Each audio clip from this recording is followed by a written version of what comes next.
I didn't start having these memories until quite a bit later in my life, but when I was very young, kind of 6 to 8 age range, I remember having some very intense interactions at nighttime, always during the summer months when the windows were open at night.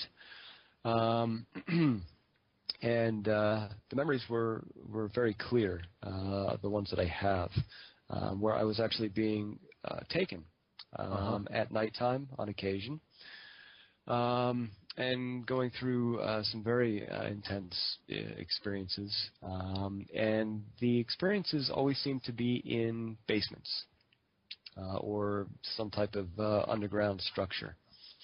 Yeah. And years later, when I was in my teens, I was outdoors all the time, so I did a lot of exploration in the surrounding areas in the woodlands, and I found some old tunnel systems that were very near to my house, which I, at the time, found to be intriguing because they weren't.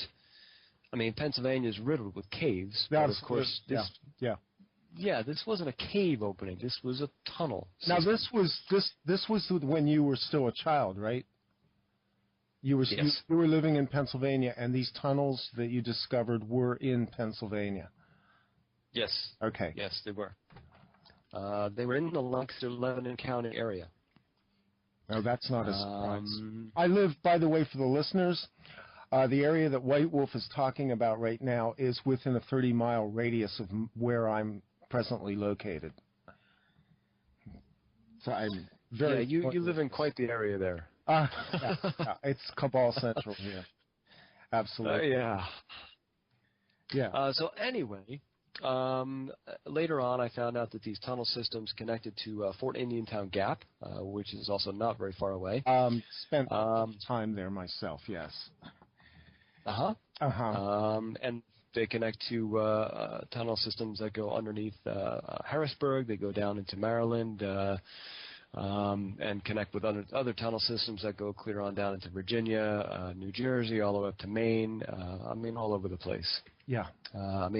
Pennsylvania sits on top of literally a labyrinth. But as the years passed, I trained heavily in the outdoor wilderness skills methods. I had a Native American teacher when I was very young who lived very much in the old ways of his lineage his entire life. And so I had an exceptional outdoor and spiritual teacher who taught me things that literally saved my life time and time again. And I was also heavily involved in martial arts. So these two things play a huge part as the story goes on. Because when I was 16 years old, I was abducted. Gotcha. I'm not aware that you're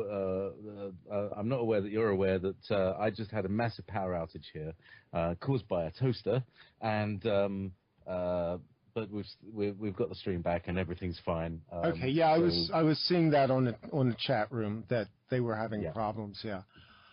Okay, I'll step back and.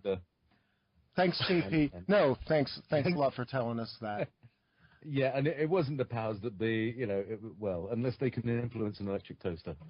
That's all. So, no paranoia there, just a natural thing. Okay. Not a problem. Carry on. Anyway, White Wolf, you were talking about your Native American teacher. Yes. His name was Meechkalane. And as I had said, he had taught me in the outdoor skills and spirituality of his people, his lineage, and he taught me things that literally saved my life time and time again as the years went on, as the story goes on. And I'm not sure if this got cut out or not, but I was also very heavily involved in martial arts. So these two areas of training, outdoor skills, survival skills, spirituality, and the martial arts, these play a huge part in the rest of my life and the interactions I have had with the government of the United States. Let's see. When I was 16 years old, I was literally abducted.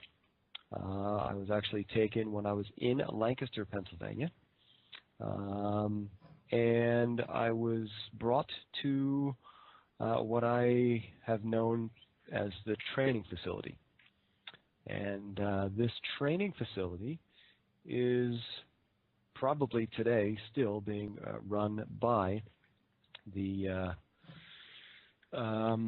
Central Intelligence Agency, and have since found out that it's located by Fort Detrick, Maryland. Right, yeah.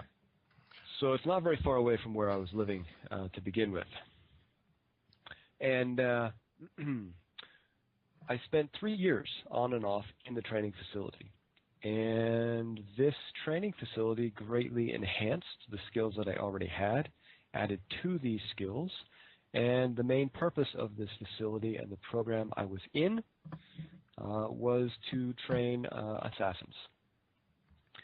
And this was a homeland assassin project. This was not a global assassin project.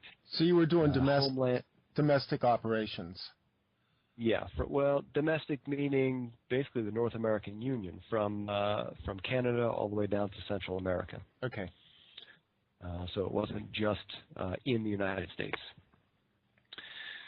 So after 3 years of training, I, quote, graduated the training facility, and from there I was put directly into live mission work, of which I was heavily involved with for 13 years.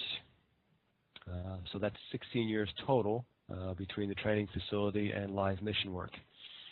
And when 2005 came around, I had known what I was doing for about 3 years by that point. I started having bleed-throughs.